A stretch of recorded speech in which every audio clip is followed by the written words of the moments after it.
नमस्कार मंडळी, आज आपण बनवत आहोत पावभाजी.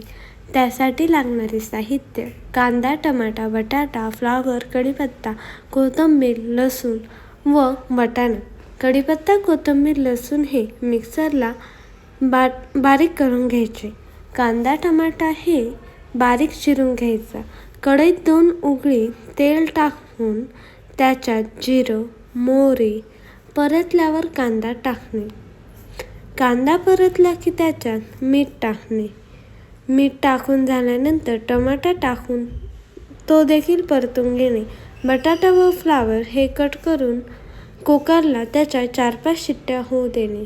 शिट्ट्या झाल्यानंतर ते मॅश करून घेणे. तोपर्यंत आपला टमाटा हा परतला असेल. त्याच्यात आपल्याला चवीनुसार पावभाजी मसाला, लाल तिखट, हळद आणि मीठ टाकणे. आपण मॅश केलेले मिश्रण टाकणे. अशा प्रकारे आपली पावभाजी तयार आहे. Please like, share and subscribe to my channel.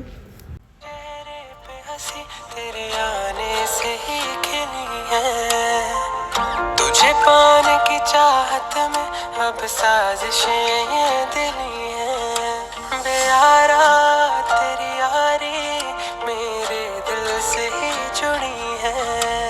जिंदगी में मेरी तेरी यारी की ही कमी है. अब क्यों रुस गया तू मुझसे ये बता. चला जाए अब छट दे सारी नाराजगी. तू अब आ जा मेरे पास ही. तू अब छट दे सारी नाराजगी. तू अब आ जा मेरे साथ ही. मेरे यारा.